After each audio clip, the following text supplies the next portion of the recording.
to let people act and move. But you might say that we've seen a new equilibrium established, something we think of as marketing 2.0, that is about a kind of balance between supply and demand. The most important change is information. It used to be that customers didn't know what choices they had. Well, now most customers have become very sophisticated. They can find on the internet everything they need to know about products and alternatives. And so in the past, they may have heard of your product and perhaps a little bit about one competitor. Today, they know about every competitor. What puzzles me is this phenomena of Facebook and MySpace and other what we call social networks. How do you capitalize on that? Because the people who are on these social networks did not want advertising. They wanted to communicate with their friends. And that's what micro-targeting is all about, making communications ultimately more efficient. Marketing 2.0 has had to wrestle with the fact that companies and brands are sharing power with consumers. And in the retail channel, it's the best illustration of all, in that anyone close to the consumer has more power than anyone else far away. At the moment, most brands are trying to control them and are being manipulative. That's got to change, because the consumer's boss, not the brand. What brands have got to learn is not to be frightened of the bloggers, not to be frightened of the community sites, but to welcome them and to listen to them and to work with them. Marketing has lived over 100 years and spread widely in its own likeness, in his own image. Now, as the barriers between organizations and customers crumble, as new social technologies facilitate instant exchanges among groups of people, we may feel tempted to believe that we have left it behind the door, neatly encased in a job description, in an advertising agency, a promotion firm, a packaging designer. Of course, very few things really die in the social or economic world. They used to say, our newspaper's dead and through, is radio finished by TV, is advertising finished? So one of my clients once said to me, one of the most brilliant people, says, look, I'm standing in front of a door without a key. And so what clients want is the key to open the door.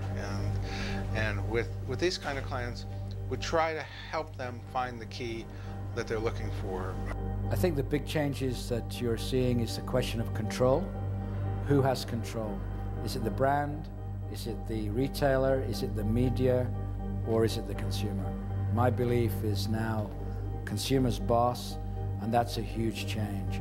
It's now a new challenge in marketing in which the consumer has most, if not all, the power. The consumer is now dictating to companies how they should go to market. The consumer is actually constructing go-to-market systems for themselves in terms of how they want to relate to brands, to underlying products and services. And that, I would argue, is the new challenge for every marketer. And to me, the traits are creativity, very important, and a discipline of with scientific basis to it. So the combination of being both scientific and creative, it would be a wonderful set of aptitudes for new marketers. I have strong belief that the further down the decision chain we can make decision making, the faster they will adapt.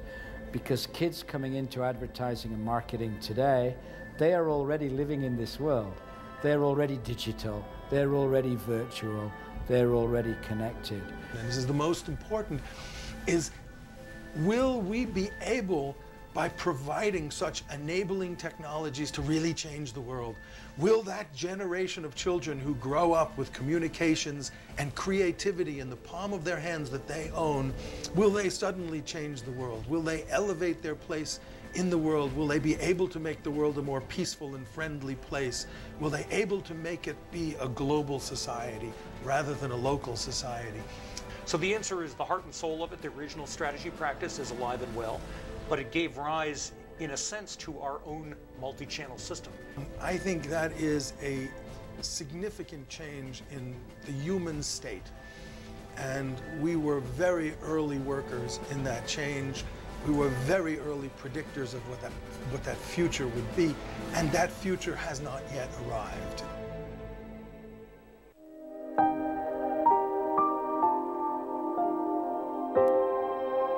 The practice and science of trading,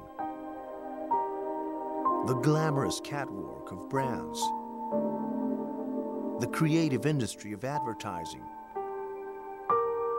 the black magic of promotions, or the craft and art of selling.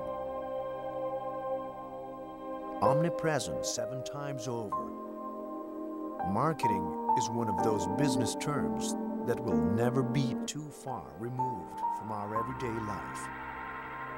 So, now that this show on marketing comes to an end, stop and think again on that ethereal, maybe whimsical statement that whatever you do for a living, you are doing marketing.